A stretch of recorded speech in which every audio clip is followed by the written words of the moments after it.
That's a nice argument, Senator. Why don't you back it up with a source? My source is that I made it the up.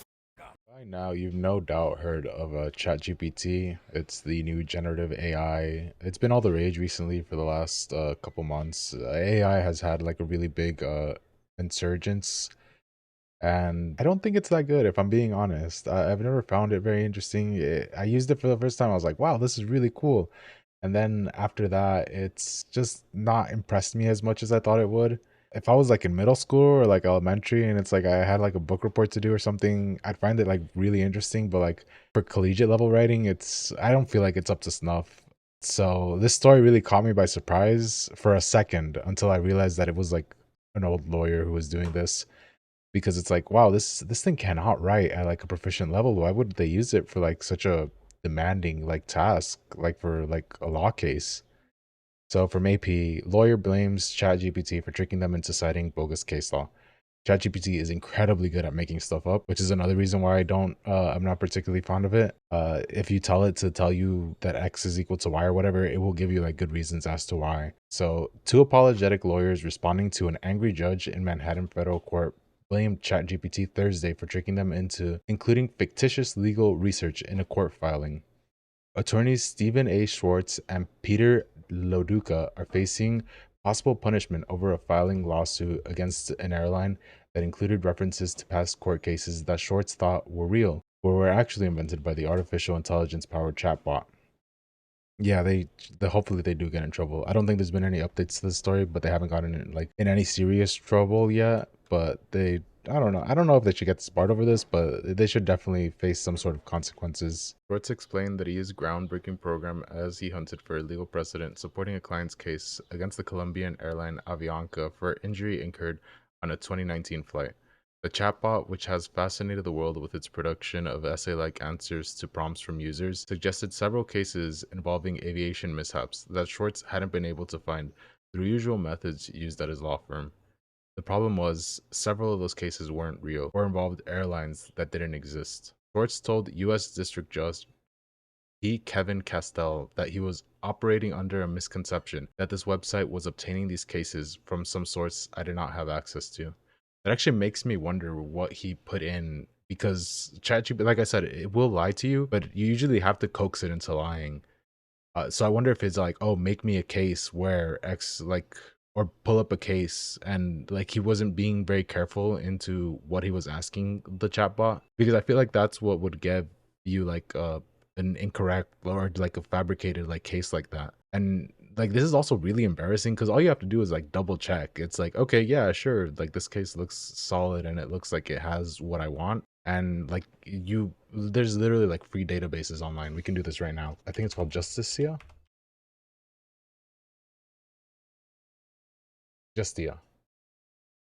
And I don't know, Brown versus Board 2. Let's do 2.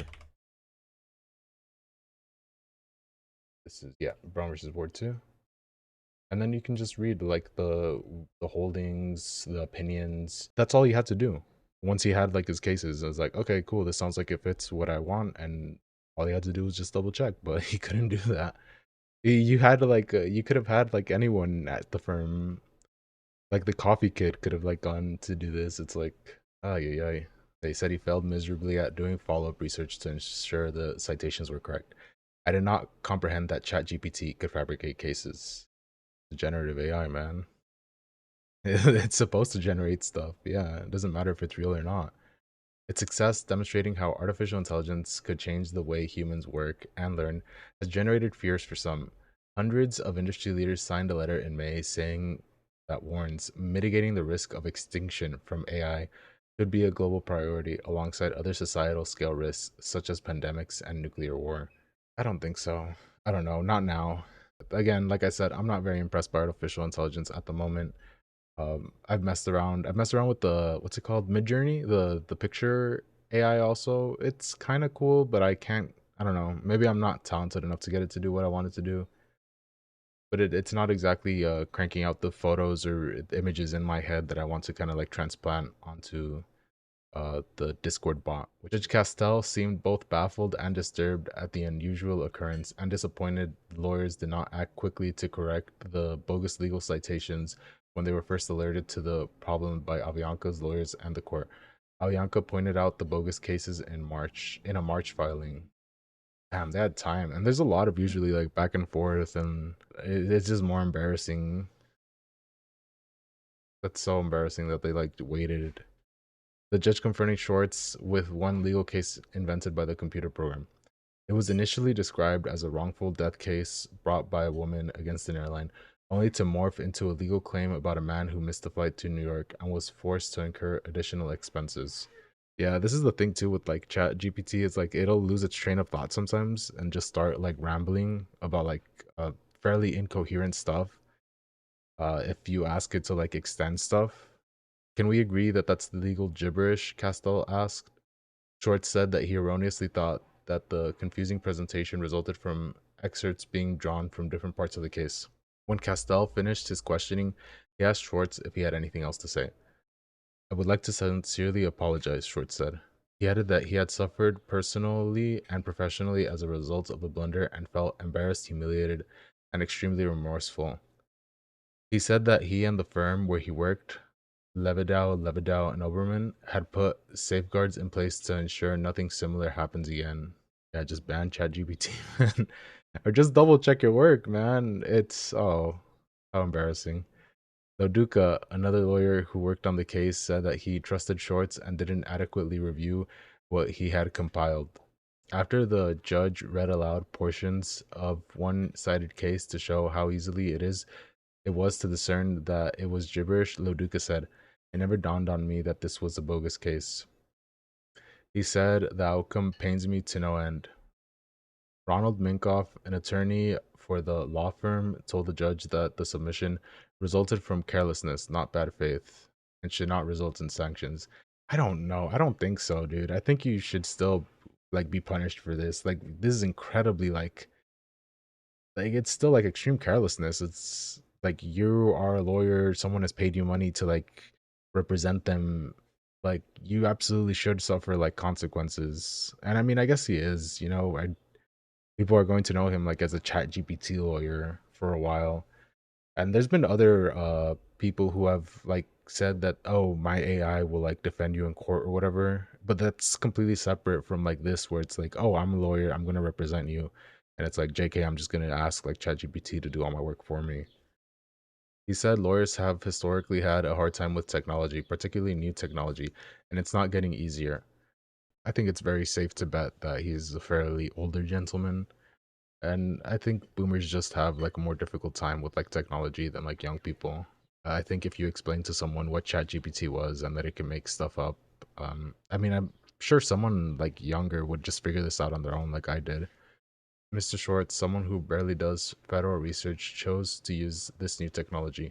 He thought he was dealing with a standard search engine. What he was doing was playing with live ammo. Yeah, ChatGPT is not like a search engine. You shouldn't be like looking stuff up. Um, Frankly, it's just I feel easier to Google stuff still. ChatGPT is best used for like copywriting stuff. Like maybe you need to send an email to like someone important and you don't really know how to phrase it. I've used it before for that. It's still not the best in my opinion. Every time I've used ChatGPT, I've had to change it. I've never seen ChatGPT generate something and I'm like, wow, this is exactly what I want. It's always like, this is pretty good, but I need to fix this. I need to move this around. Isn't exactly the way that I would say it. Daniel Shin, an adjunct professor and assistant director of research at the Center for Legal and Court Technology at William and Mary Law School, said he introduced the Avianca case during a conference last week that attracted dozens of participants in person and online from state and federal courts in the US, including Manhattan Federal Court.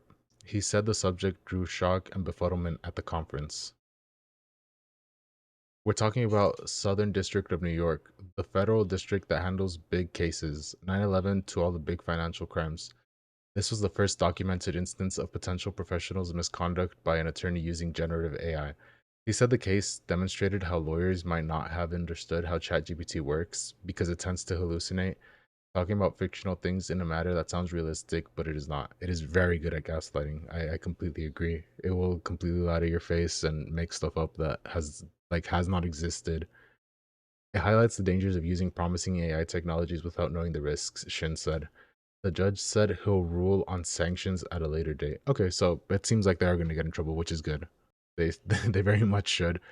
I mean, their reputation is probably like thrown in the mud. He really shot himself in the foot with this one.